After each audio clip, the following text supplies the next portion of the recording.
на линия, за да включи в разговор вече Лилия Божкова с българския поглед през мнението на президента от онзи ден. Чухте ли го, видяхте ли го, прочетохте ли го какво каза? Нека пуснем фейсбук поста му, но то беше изявление пред медиите, пред камери и микрофони и прозвуча доста недосмислено и доста категорично, предизвикало разнопосочни реакции.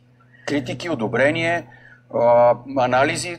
Вече втори ден е в основата на медийните коментари. Аз смятам, че президента Радев се върна на правилното място, където трябва да бъде като главнокомандващ, като обединител на нацията. И това изказване лично на мен ми прави добро впечатление. Тъй като... Нека още малко, колеги, пак да го покажем, за да прочете поне началото. Крайно опасно е страстите на войната между Русия и Украйна да се разпалят в Европа, а гласовете за мир да се посрещат с изстрели. Отдавна предупредих, че тази война ще се разрасне, но е неприемливо в европейските общества да се насажда нетърпимост към чуждия глас и омраза. Това е по повод стрелбата към Фицо. Неприемливо е продължаването на войната и невъзможната победа над Русия да се представят като единствено възможен изход. Опитът за убийство на европейския премиер от радикализиран фанатик заради подкрепата на Роберт Фицо за мира е показателен за последствието от насажданата нетърпимост към чуждото мнение и омраза.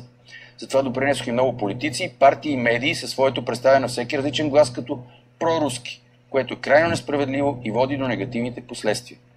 Всички кръвополития започват с милитаристични или милитаристки призиви, които нямат място в Европа. За опитите на насилието да се прави в Европа трябва да се търси отговорност.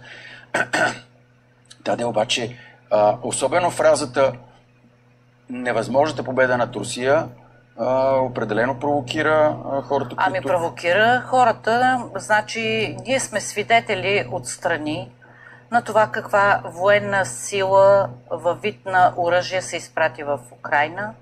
Свидетели сме на това какъв финансов ресурс потегли натам. На практика, трябва да си кажем, че царя е гол. Европа икономически е съсипана след войната, която се води между два братски народа.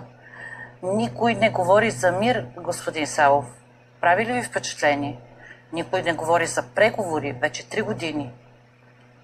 Къде отиде мира? Мога ли да се включа? Разбира се, идеята е вие двете можете да взимате думата без да чакате мен. Аз съм просто нещо като модератор в студиото. Да, защото аз просто не мога да слушам повече тези лъжи и да започнем от първата лъжа, че Русия няма как да бъде победена. Същото казваха и за Усик, имаме вече образ.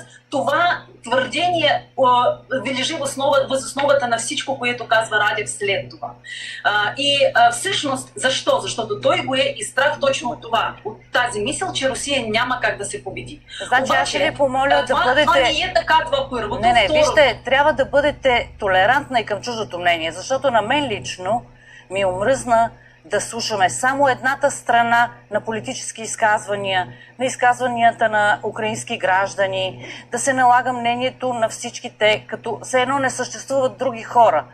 Значи тук Господи, в Европа... искам да ви питам един въпрос. Иде към вашия двор. Представете си, искам да си го представи и няколко пъти това го казвах. Си го представи това и господин Радев. Представете си във вашия двор иди убиец, маніяк. Момент само да ви кажа. Послушайте до края. Аз ви разбирам много добре, достатъчно добре ви разбирам. Искам да ви кажа, че тези събития... И след не казва, айдете да преговарям. Тези събития са следствие на събития от 2014 година. И никой не трябва да забравя историческите факти. Нямало преговори вече трета година. Вие лъжете за това. Няма как да ми казвате, че лъжа. На преговорите, които са проведени, Украйна е отказала да води преговори. Ще отречете ли това?